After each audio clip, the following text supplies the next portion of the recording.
Well, thanks for coming out this afternoon. I'm Gary Eichten, former host of Minnesota Public Radio's Public Affairs program, Midday. And one of the joys of doing that program over the years was talking regularly with our econ gurus, Lewis and Chris. So it's been a real treat for me to continue that tradition since I retired. This, I believe, gentlemen, the third program in the series here on campus. Lewis, of course, holds the Joseph P. Ferry Chair at the McCarthy Center. He teaches economics at St. John's and St. Ben's and writes a regular column for MinPost. Chris is economics correspondent for American Public Media's Marketplace program, a regular commentator for Minnesota Public Radio, and now Wisconsin Public Radio as well. Regular columnist for Bloomberg Businessweek magazine and the Star Tribune. And he has a new book out titled Unretirement: How Baby Boomers Are Changing the Way We Think About Work, Community, and the Good Life. Basic message here is you're going to work till you die. But it's apparently selling well. Check it out. Distinguished co-chairs of the Midday Council of Economic Advisors. I thought we could begin today by noting some really good news that came out right before Thanksgiving. Didn't get a lot of attention in the media, but we found out that Minnesota's unemployment rate is now down to 3.9%. Now, there are the usual qualifiers, of course. This doesn't count everybody. It doesn't take into account people who are looking for a better job than the one they have. But still, we are now down into the threes. And, gentlemen, question before the House is it finally time to put on the party hats? Yes, I think it's pretty close to putting on the party hats, and only because of three anecdotes. And as you know, in journalism, 2 stories are 2 anecdotes, 3 anecdotes, that's a trend. So the trend for 2015, as we're looking ahead, is I've had a number of conversations with employers that they are noticing that all of a sudden that there's a shift in the balance of power toward the employee relative to the employer. And we've gone through a period of time for the past 5-6 years where the employer was in the driver's seat. And so if this is right and that employees are feeling freer to turn down jobs, freer to leave jobs, I think that we may also finally see, Gary, a change in the wage structure and an improvement in wages with a 3.9% unemployment rate, assuming that these anecdotes are right, that the employee is starting to have more leverage relative to their employer. Lewis, are you wearing a party hat? I can't see from where we are here. Well, you know, living in Lake Wobegon, you don't put that on early or anything like that. No, I'm not actually, because I think there's a lot of regional and, you know, across the state disparities in terms of that unemployment rate. I mean, there's no area of the state that is as bad, say, as Michigan still is, or Ohio, or some other areas across the United States, but I'm still concerned that there are areas of the state that haven't seen the economic recovery, and so there are areas like the Twin Cities, I think, that definitely you've got leverage on the part of the employees who are going to be able to demand either better working conditions or higher wages or something like that. But there are other areas of the state where, you know, you have to just take what you can get, or maybe move to the Twin Cities to get a decent job. Now, Lewis, this time last year, you predicted that the national unemployment rate would end this year at 6.5%, or it might even be higher, saith Lewis Johnston. Yes.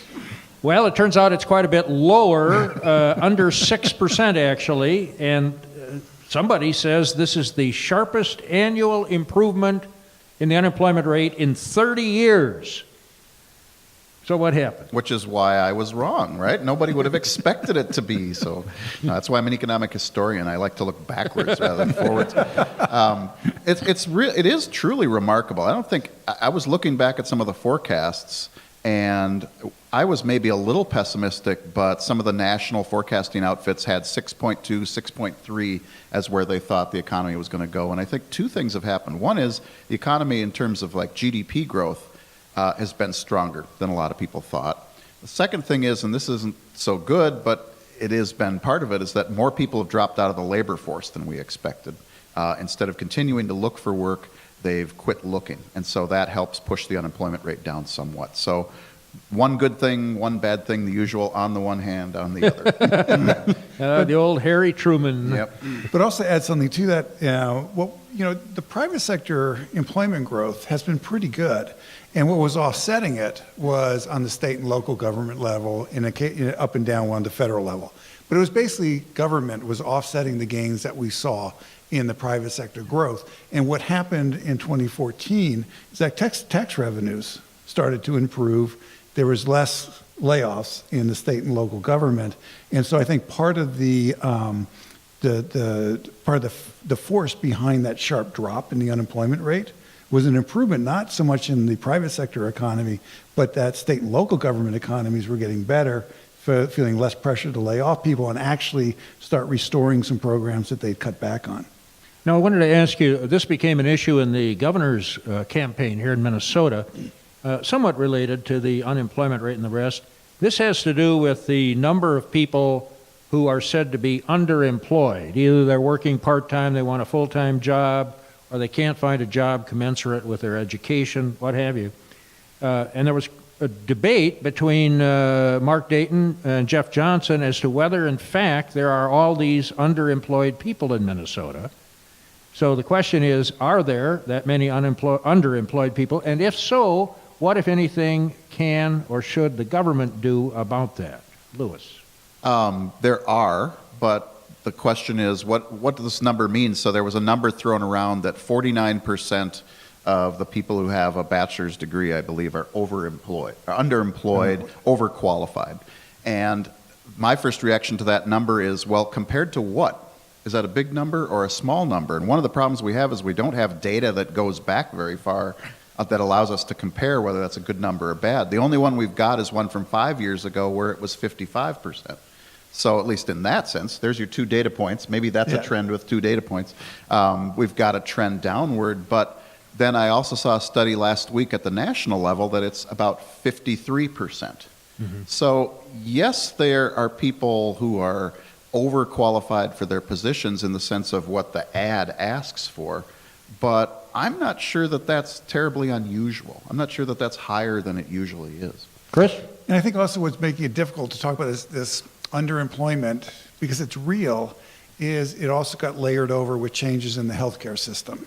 And then depending on how you look at what's going on in the healthcare system is whether you look at underemployment, part of it may be that people are more voluntarily choosing to be underemployed at this particular point in time because they have access to healthcare for the first time through the insurance exchanges. Because as anybody, 5 years ago, if you got laid off or you're going to lose your job and you had health insurance through your employer, there was no alternative. I mean, there really was not an individual insurance market. I mean, technically there was, but it didn't cover anything. Cost you a nice chunk of change, but it really wasn't very good.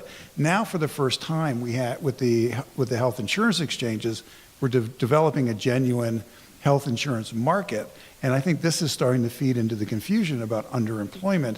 Are there people who now are more willing to leave their employer, are more willing to work fewer hours because there's access to health insurance that's outside of the employer-based system, and it's mudding those waters. And we are actually going to know how this settles out for a couple of years. One thing, though, that's been nice to see is that there's been new data that's come out that it hasn't been the case that the healthcare reform has driven people into part-time employment. No. Most of the employment growth has been in full-time, 35 to 40-hour-a-week employment. And so it isn't the case that people are dropping out involuntarily. It's not that they're being pushed to lower hours. That's right. It's voluntary, and that's a really good sign. Bottom line for students at St. Ben, St. John's, is this all a waste of time?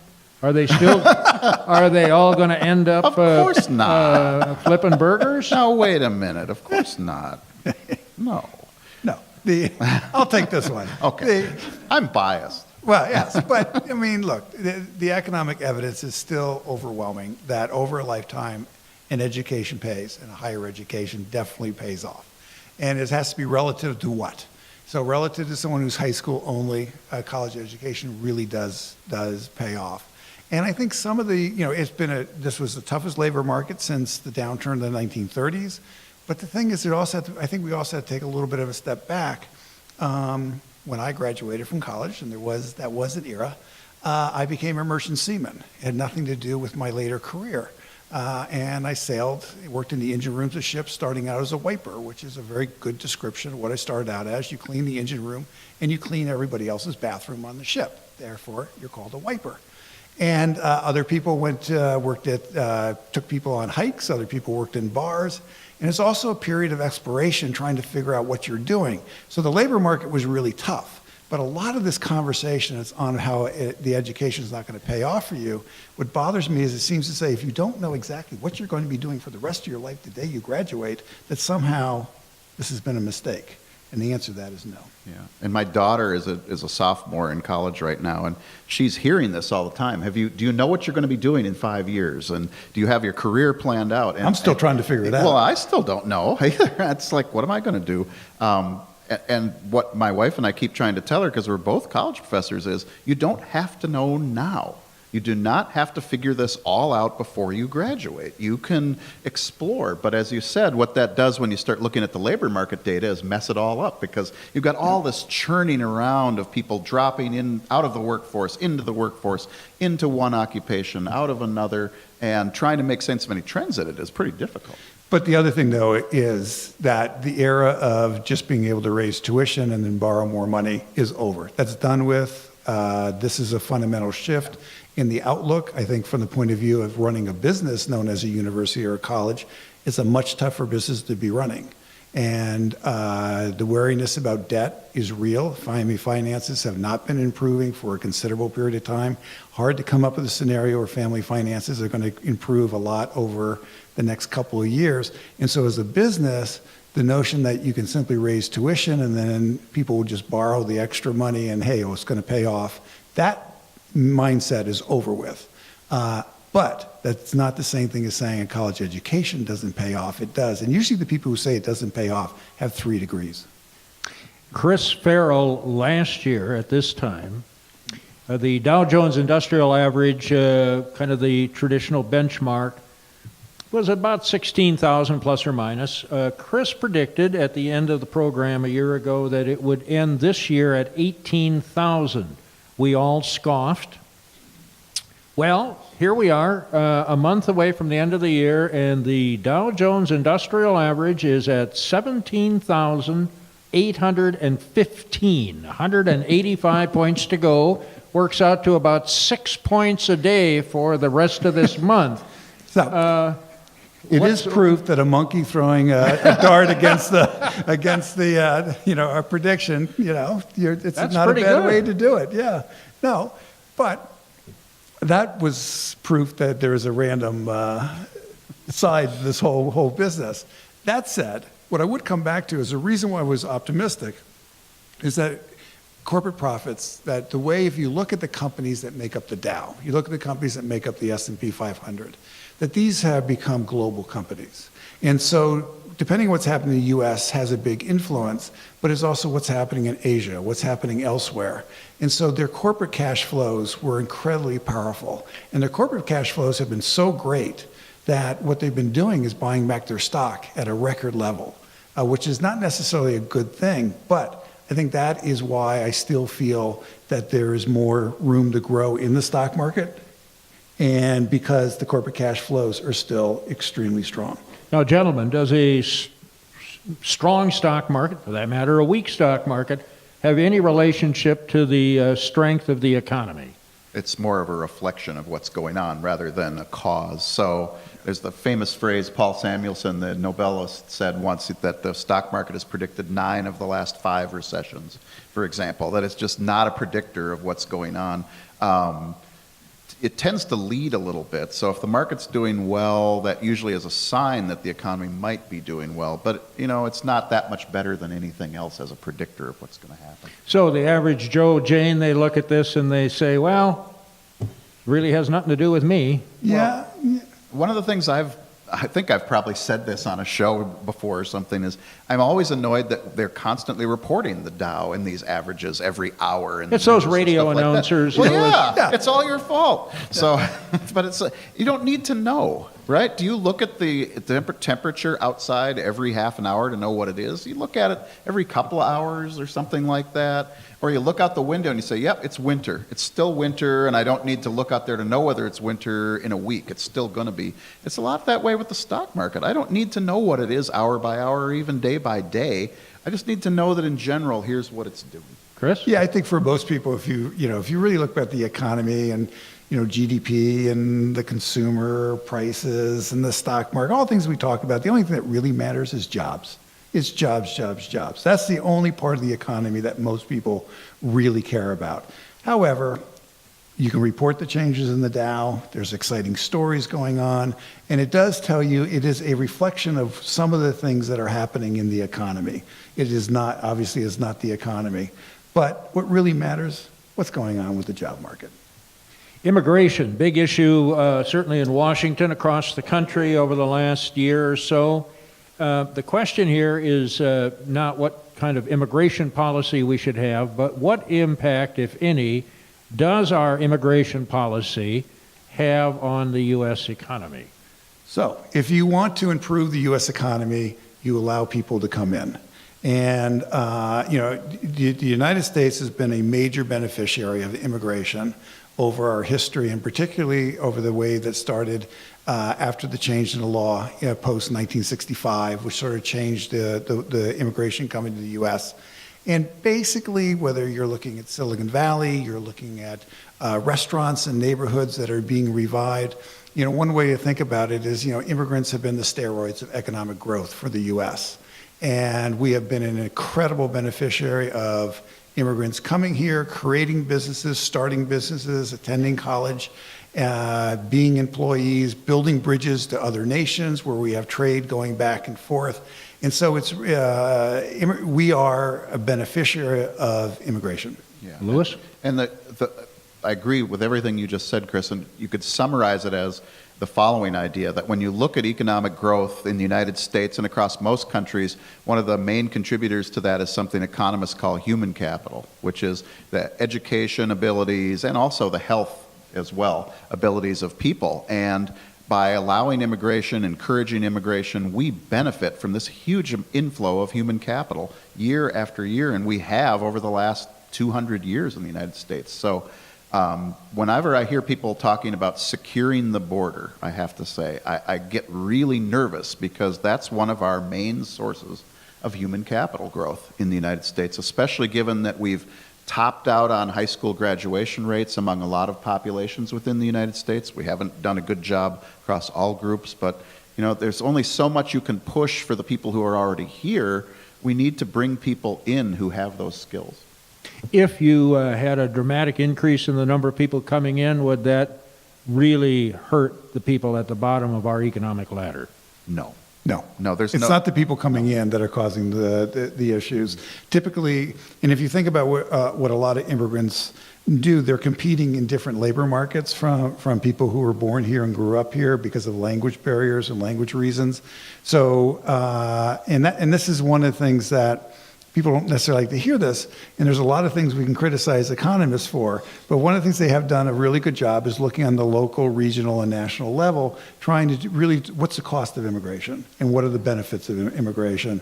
And basically, most of the studies, even the studies that come up with something of a negative impact on the lowest income Americans, it is so small relative to the gains that you're getting that, no, we can take people who are here, and the people who are here who are undocumented, make them legal, they compete in the markets above ground, will benefit. Bring in more people in the U.S., continue to have people coming here. Usually when we put up the borders, we've hurt ourselves and nobody else. What have we found out about minimum wage increases? Prior to the increase in minimum wage increases in many states, continuing talk at the federal level, the argument has been if you raise the minimum wage, it's great for the person who gets the raise, but it's going to eliminate, it's going to reduce the number of jobs available to other people and ultimately could be a drag.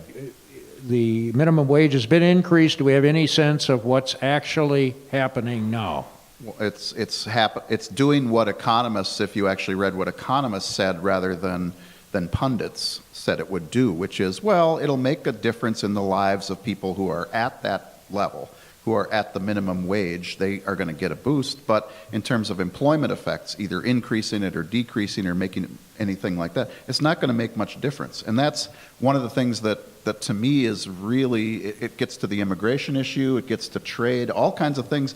When you go away from the economists, it's either going to be nirvana, the best thing that ever happened, or something's going to be a disaster. And usually what economic theory and economic analysis tells you is, well, a small change here is going to have a small effect on the rest of it. And so, small change in the minimum wage like we saw is going to have a small change on the labor market, small change in immigration policies, and then even though all the storms and thunder we've been hearing, these aren't that big of changes in immigration policy, they're not going to have that big effect on the economy. And so economic policy tends to have a very long-run gradual effect. It doesn't just have these discontinuities.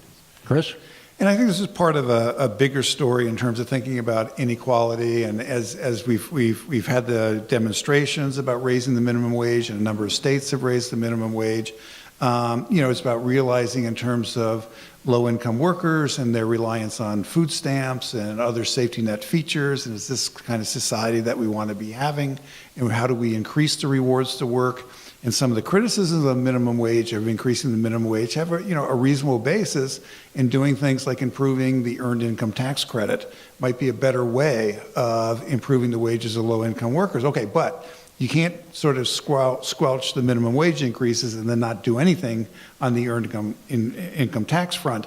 But I think it's it's part of a larger conversation about how do we improve the rewards to work for low-income families. And that there's economic growth going on, but who gets the rewards from it? So are we going to have an economic future where the economy's bounding along at 2.5% or 3% faster than it is today, but yet most of that gain goes to the people who are already at the 1%? If that's the future that a lot of people see, that's not one that I want necessarily. I want a much more broad-based distribution of the gains.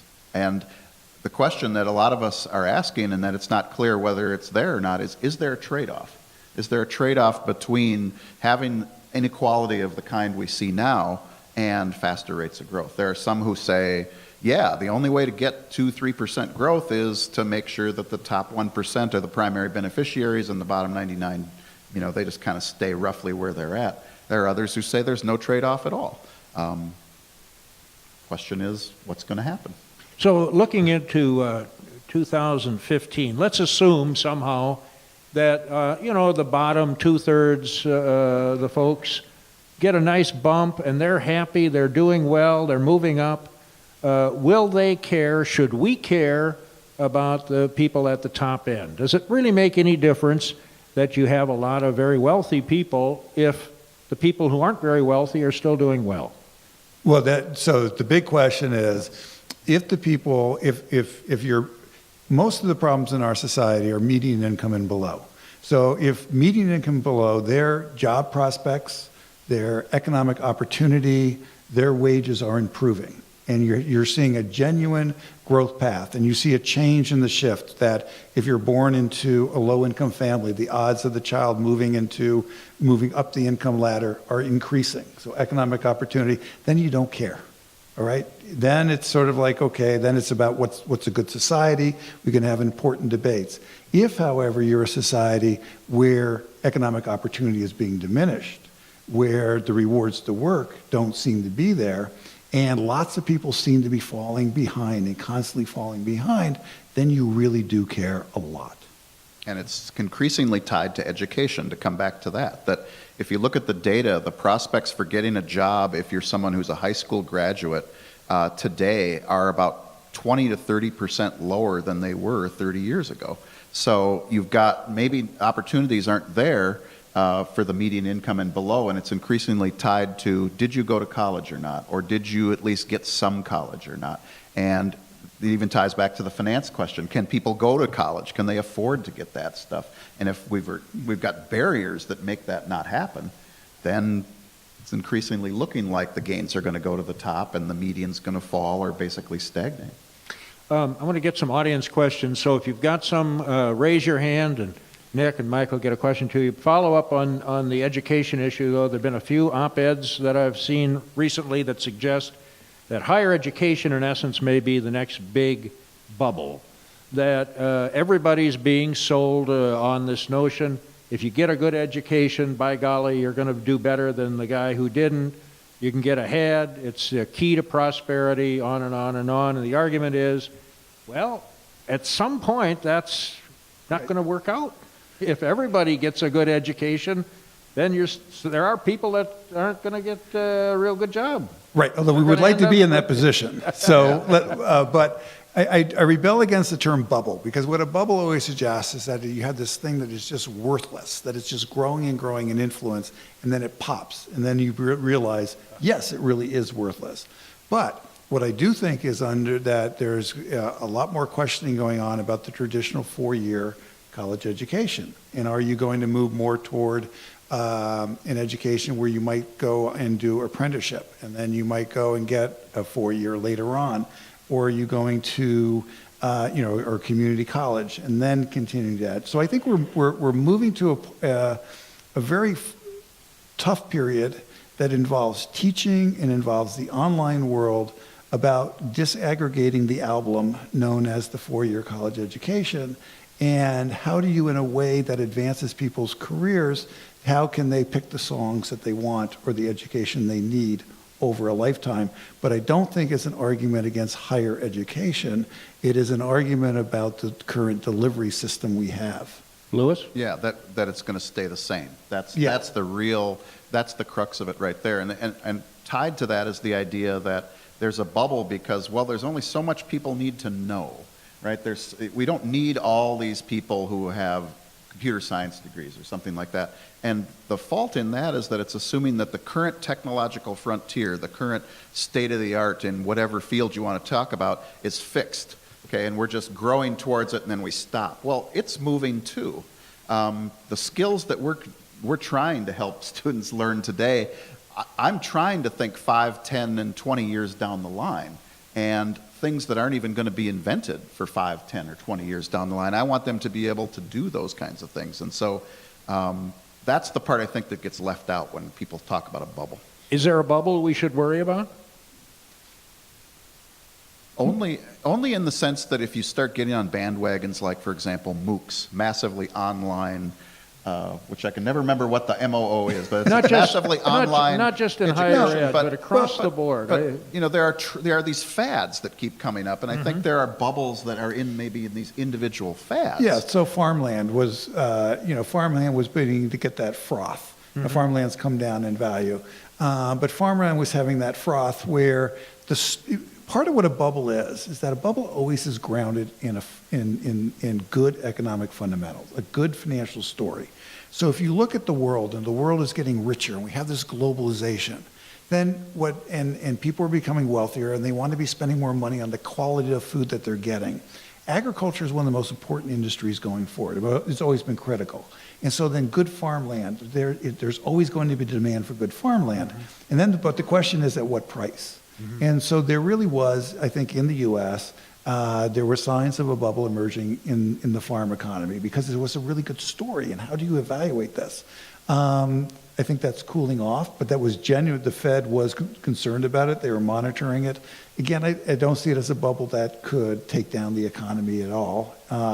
You saw there's been concerns talk about the bond market bubble, which I'm not convinced is really a bubble. I think the economic fundamentals say it is where it is. But again, I don't see any really bubbles. I see more fads. And fads, they come and go. Okay. Let's have some audience questions. Go ahead, sir. Can you talk a little bit about oil prices? We've got Brent crude at $70 or less a barrel. Is this a demand problem or is it a supply issue? Right now, it's a supply issue. It's being driven by the hydraulic fracking and the ability to get oil out of places that we weren't able to get it out of in the United States in particular, but it's also, I was just reading, they're starting to look at doing the same thing in Europe, do hydraulic fracking in areas that were never oil producers before. But it's also a supply story of Saudi Arabia saying, at least this is my take on it, I think they're trying to ask how low can we drive the price and maybe perhaps drive North Dakota back a little bit. try and get them back on their heels, because production costs in places like North Dakota are in the $50 to $60 a barrel range, if I remember right. Well, if you can get the price down in there, there's a lot of wells that are going to be marginal. And whereas in Saudi Arabia, the price, if I remember the last time I looked, was about $20 a barrel. So they can let the price go way down. Their trade-off is we need money to run our government in Saudi Arabia. So how low can we let the price go? But it really is a supply-side phenomenon from what I can tell. But on the demand side, Europe is just in an enormous stagnation. And if Europe starts, if we draw a scenario where, it's a little bit disconcerting to think that the U.S. is basically the strongest economy in the world right now in terms of growth and employment. And, we dealt with our financial issues the most compared to many other places. And so if, let's just say, this isn't a wildly optimistic scenario, Europe starts growing like the U.S., and then you still have Asia still going along, I don't think oil stays at $65, $70 a barrel. It goes right back up to 100 easily. So right now, it's also very much a demand issue. Saudi Arabia's got its strategy. We've got our strategy because we're looking over at Russia and some of the stuff that's going on there, their reliance on oil. But fundamentally, global economy starts growing again and growing more synchronized growth, price of oil goes up. Overall, on balance, is a lower oil price good or bad for the U.S. economy? And what time frame? You're doing it right too. It's on the one hand, it depends. It depends on whether you're someone who's, because we used to wring our hands. Oh my goodness, it's my God, going yeah. through the roof. Yep. We're going to, it's going to be a disaster. Yeah, if you're producing something that depends on the price of oil and you've got low oil prices, this is great. You can just, reduce your costs and do really well. On the other hand, if you're something that's really dependent on this and when the price goes up, it kills you or helps you a lot, whoa, you're in a lot of trouble now because the price is going down. So it really depends on what side of the market you're on and like you were saying, the time horizon. For the U.S., though, it's pretty darn nice. It's this lower oil prices is a real tax cut for the average consumer. Yeah. It just is. It helps out their budget. More businesses consume oil than produce oil. But it's also important to remember that, and you would know when, but in the early post-World War II years, remember Texas was its own cartel. Yep. And they really controlled the price of oil because they always had an interest in keeping it as high as possible. So for producers, they want it higher. For the U.S. economy, the old adage about low oil prices are good is right. What I said about the time perspective is you have to also think about global warming and some other issues, but that is more of a public policy from just pure economic perspective. Drive it down. Nick, your question, please. I'm interested in the pattern of wages as the recession comes to an end, or as you say, we approach near full employment in Minnesota. What has been the effect on wages? Are they now increasing, or are they flat?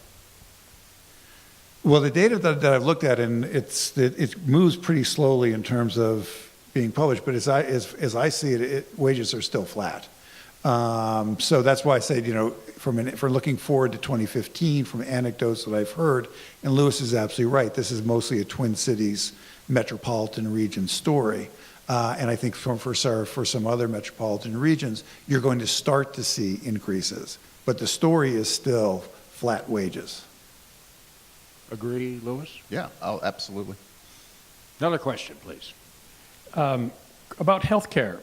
For the first time in my memory, you can drive down the road and see billboards where healthcare providers are trying to get your attention. Yeah.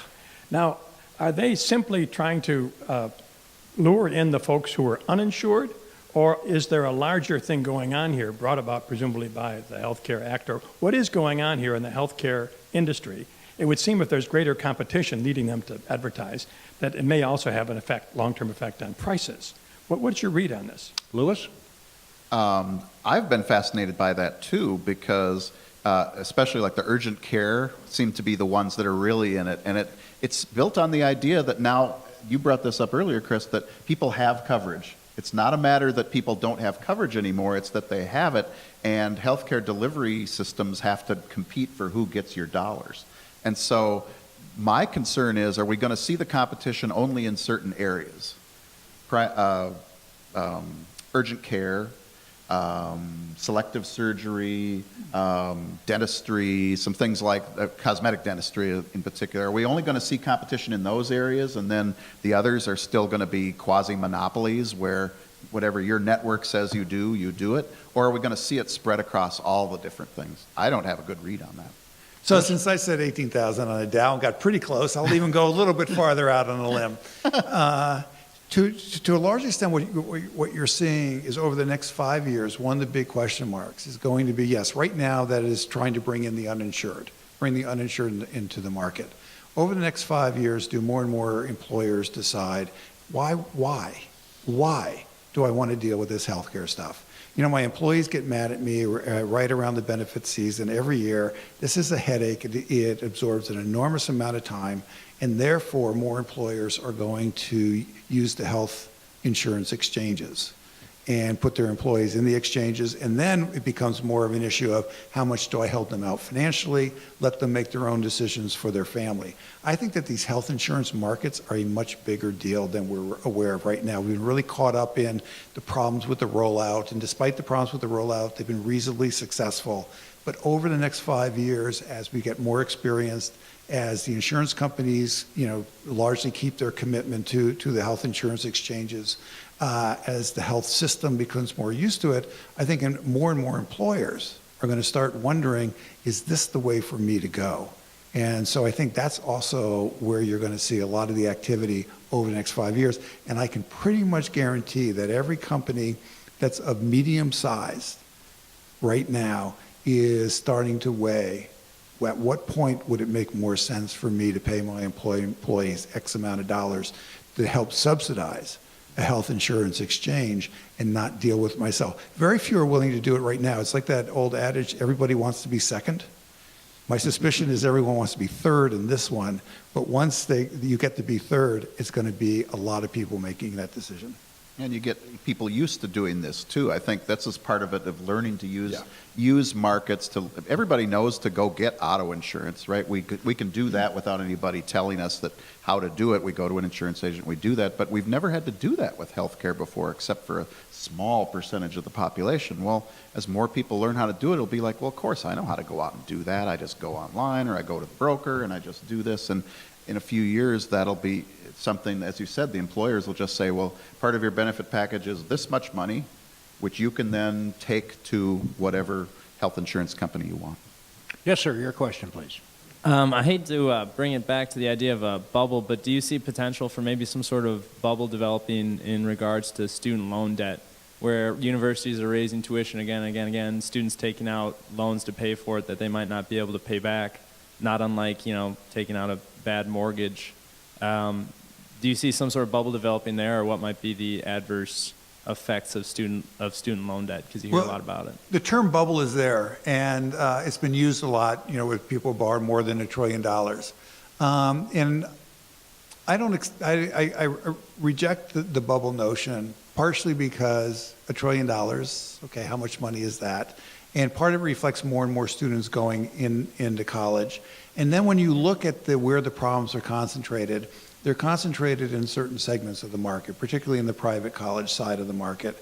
And then you read these stories, the person who's borrowed $100,000 or $200,000. But when you look at the data, that's somewhere between 1% and 6% of the student borrowers have those kinds of numbers. And the average is around, $26,000, and the median's down around $14,000. So that's where the bubble notion is a way of grabbing people's attention, and we just had the experience of the housing market in the background, and I don't see it being like the housing market. But what I do see is that we have a financial system for paying for higher education that has relied way too much on debt, and that there were reasons why we embraced debt because of the rate of return, but we've just gone way too far. Family finances can't support it, and the levels of debt that young people are graduating with, considering what's going on in the job market, it's too much debt for that.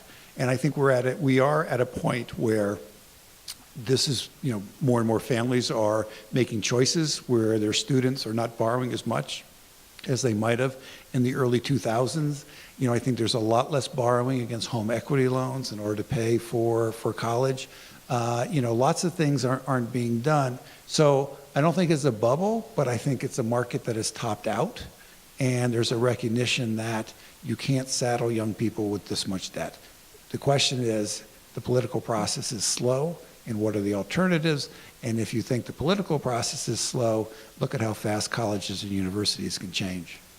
Oh, well, we're not that bad. We use dinosaur as our mascot, or the turtle. This is part of I agree with everything you said. This is part of a bigger issue that I think doesn't get enough discussion, which is, the way I'd characterize it is, we've had a roughly 30-year experiment in college finance, and previous to that we had about let's call it a 30-year experiment of a different kind of college finance. From the Second World War to the late 70s, early 80s, we had a system where there was really heavy state subsidies directly to institutions. So lots of money put into things like here, the University of Minnesota and MnSCU. You give the money directly to those institutions, keep the tuition low, and that allows more people to go. In the late 70s, early 80s, across the country, we had a switch to a different system that said, the returns that most of the students are getting are going in their own pockets. It's not a social rate of return. It's a return primarily to those who go out, get an education, get a job, get high pay, and they ought to pay for it. So we went more and more to a system that relied on the person who's getting the benefit, the student, at least in this theory, paying for it by borrowing the money and then paying it back over the course. And now, after 30 years of that, we've realized, there's both. There's a social rate of return that the government needs to cover part of. There's also a private rate of return that goes to the student and doesn't accrue to society necessarily. We're kind of swinging the pendulum back to think about, all right, how do we come up with that balance? How do we come up with a system that promotes the social rate of return, but also takes account of the fact that, yes, some people are going to major in a major where they go into investment banking and they make 6 figures right out of the gate. There are others who are going to go into something where they make 10,000 out of the gate, but their contribution to society is really high. We're going to come up with a system that comes a better balance with that. But as you said, with public policy, nobody goes to Washington and figures this out, or to St. Paul and writes it down and does it. It's gradual, it's evolutionary, it's ugly sometimes, and it'll take a while. But it'll happen, I think. Ma'am, your question, please. Oops, where are we here? Okay, go ahead. A number of politicians, both in this country and in Europe, continue to use the kind of simplistic analogy that says, in a family, when money's tight, you know what to do, you tighten the belt. We know, I think, that this doesn't really work on a larger scale, but it appeals to people's common sense, to what they understand. So my question to you is there another frame that we could use that would equally appeal to people's experience and their common sense that would better match how economics works on the larger scale? Lewis? I knew you'd ask me first. That's a really good question. I think the analogy I'd use is that rather than a family budget, look at the budgets of a whole group of people, say, in a neighborhood, or a group of people in a city. And at any given time, there are some people who are earning more income than what they're consuming at a particular point in time. There are others who are having a tough time, and the financial system smooths that out by taking the saving of some people and lending it to the others who need it. And that's what the U.S. government, in a sense, does. Some people have said that the United States government today now is an insurance company with an army, right? That that's roughly what we do, that we smooth out those problems. And I guess that's the analogy I'd reach to first, is that instead of focusing on a single family that has to tighten its belt, we're a community. And some people in the community can afford to pitch in a little bit more than others, especially the ones who are having a tough time. Chris? So, part of it is also, but if you go back to the family analogy, you think about a lot of families and what we've been talking about, whether it's like owning a home or paying for college education, these are investments. And you go into if you actually do the accounting honestly, at least at the beginning, you're at an enormous deficit. And so deficit spending in the household is actually quite sensible at particular periods. And the thing is and then I push the analogy is that then what you want later on is that the deficit shrinks with responsible. And I think this is where what is really difficult in the United States and elsewhere in governments is when times are good to really sort of tighten down and to embrace more of fiscal responsibility, because when times are bad, that's when government does want to spend a lot of money to offset the downturn, as households do the smart thing and households shrink in terms of their spending and try to save more to offset, right? When they're concerned about being unemployed or they're underemployed or they want to be working full time and they're working part time.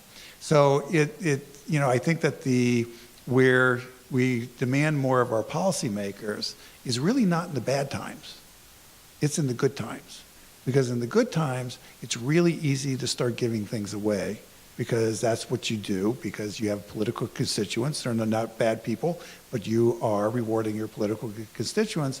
But that's when you want to embrace, in a sense, to use the jargon, fiscal austerity, because in the bad times, you want to resurrect John Maynard Keynes. Question over here, please. Yes, even as we get out our party hats to celebrate the drop in unemployment, I keep hearing that 25% of the school children in the St. Cloud Public Schools are on subsidized lunches. And I wonder, is that a reliable economic indicator of local health?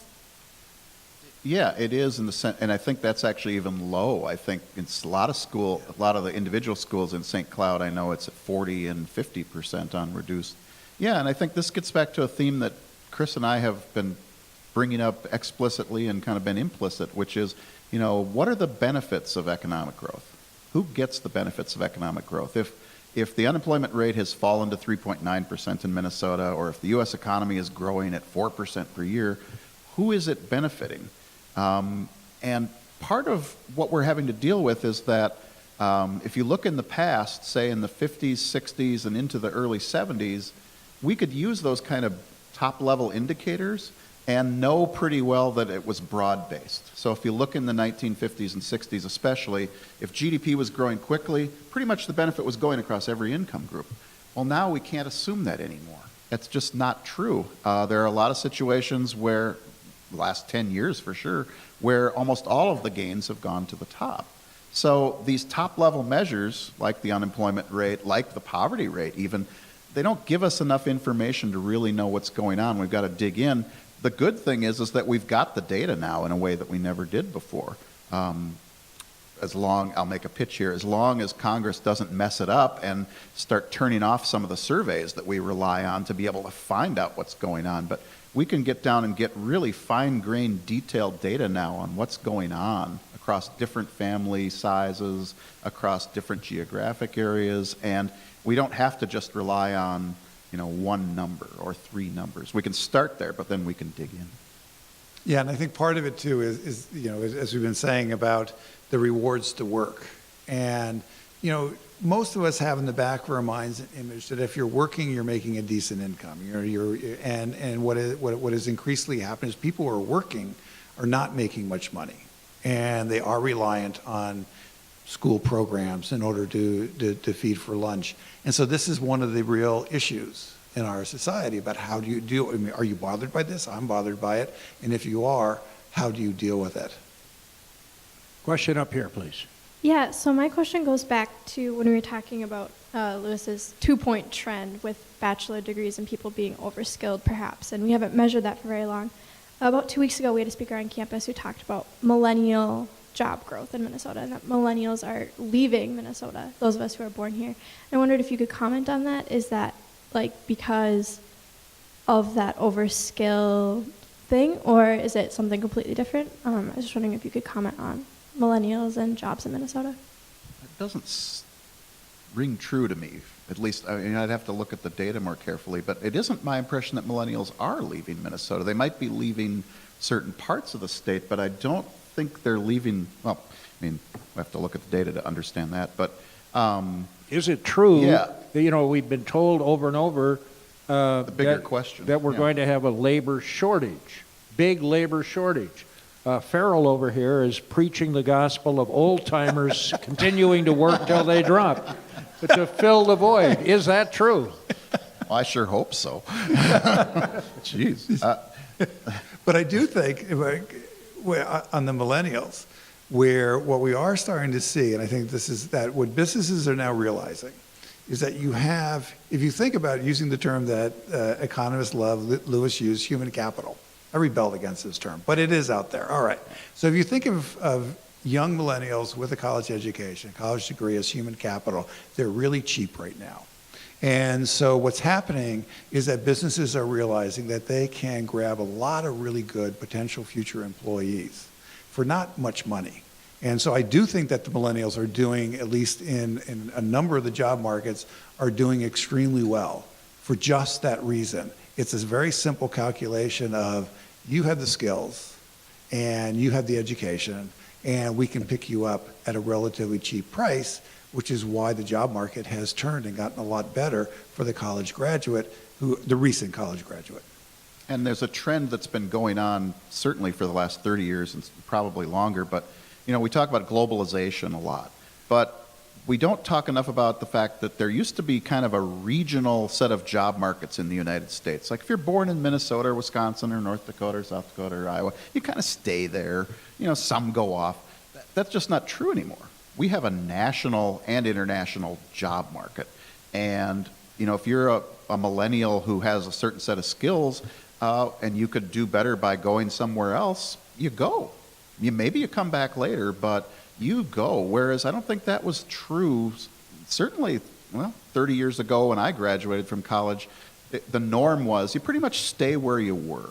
Maybe you'll go somewhere for a little bit, but you pretty much stay where you are, and that's changed. And just one quick, if you think of the rise of, in 1900, about 5% of jobs were in the sort of what we now consider the creative industries. And that's now about over a third are now in the creative industries.